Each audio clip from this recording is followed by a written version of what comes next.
Hi everyone, Vanessa Fortney here with a quick tutorial on how to use the lesson plan template that we are providing to all Pittsburgh high school teachers as we transition to a virtual learning platform. Everyone should have a link to the Google Doc that is the lesson plan template. In order to make this doc able for you to type into it yourself, you're going to have to make your own copy. In order to do that, you're going to go to the File tab and make a copy. This copy will be sent to your own Google Drive. And so what you'll want to do is rename this lesson plan. So I'm going to name it with my last name, and I'm going to put lesson plan.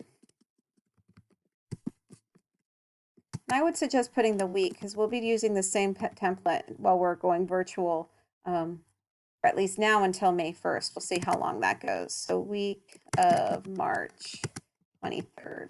I'll just put click OK, and then you will also make a copy, and it'll go to your Google Drive, as I said. You'll be sure to share this lesson plan when you're ready to share it with your district or department admin. With your department admin. You can choose by sending it to your admin what features you want. They can either comment, view, or edit, and then you'll send it to them and click Done. What I've prepared for us today is a sample lesson plan that I'd like to share with you. And so I'm going to click over to that lesson plan template now. And my hope in sharing this tutorial with you is for you to get a sample of what a lesson plan would look like for 3 hours of work for a high school student. And hopefully that'll give you some guidance on what type of lessons to fill out in the lesson plan template. As you can see in the sample English lesson plan that I created, I put the English class name here in the template and kept the lesson plans and assignment. I changed the week of to the week of the assignments that they're due and the due date by March 30th, the following Monday. I included some simple goals and objectives, and in addition added some goals on some extra credit opportunities that you can provide for students. The Learning Platform tab, it's important to include what type of learning platform you are expecting your students to access the lesson plans on in the digital world. This can be Edmodo, Google Classroom, Remind. Some students some parents are accessing Facebook or Class Dojo, any learning platform that you decide to use. From my understanding, a lot of teachers are using Google Classroom and Remind to connect with students. And if that's the case, please make sure you enter your specific classroom codes here in the lesson plan template. Okay. The nice thing about Google Classroom is that as you create your copies for multiple weeks, this can stay the same. You won't have to change this formatting at all. Okay. Every day you are able to change what that actual assignment is for your students.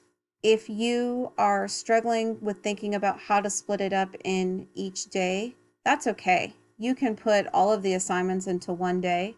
However, for consistency for our students, I recommend chunking the assignments into about 30 to 50-minute lessons that students can do on their own independently in a virtual setting.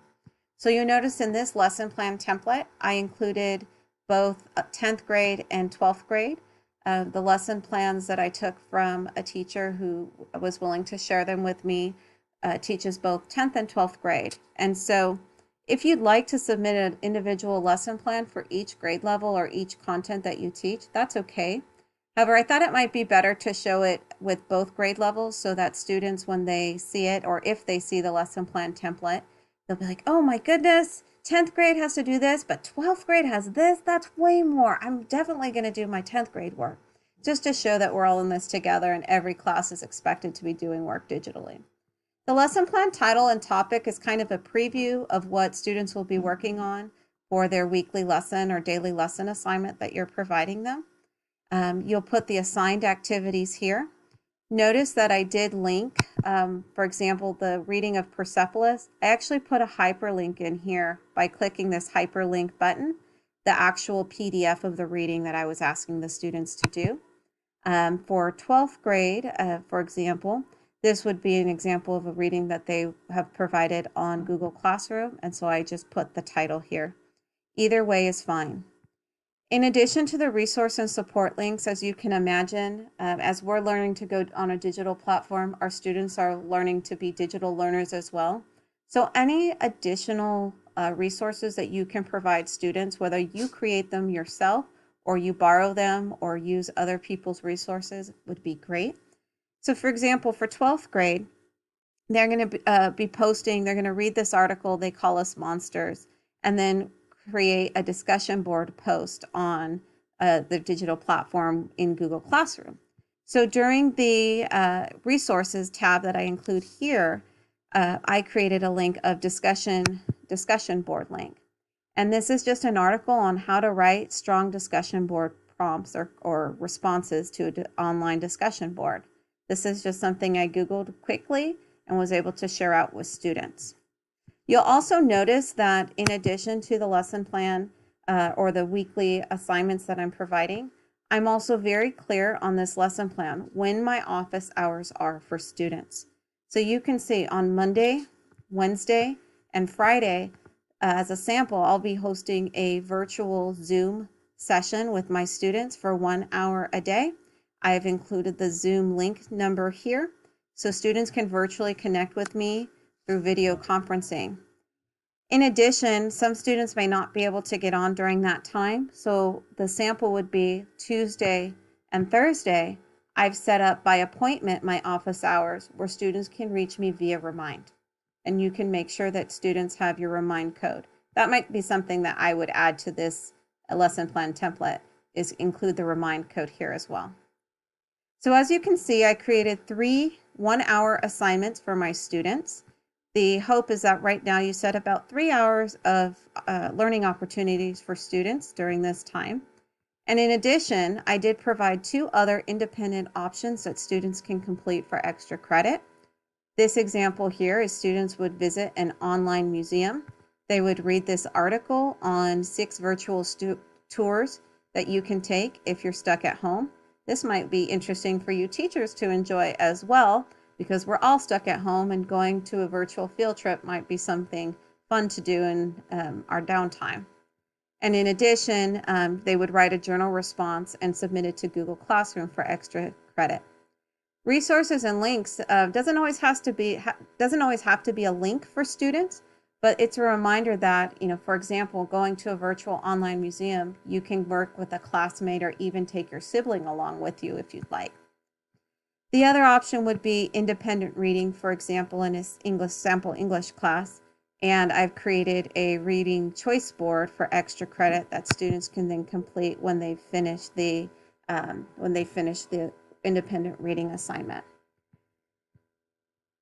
If you have any additional notes, some people have submitted lesson plans with what their office hours are, any additional questions that they have. They've posted YouTube video links here as additional resources. This would be the place to put it here.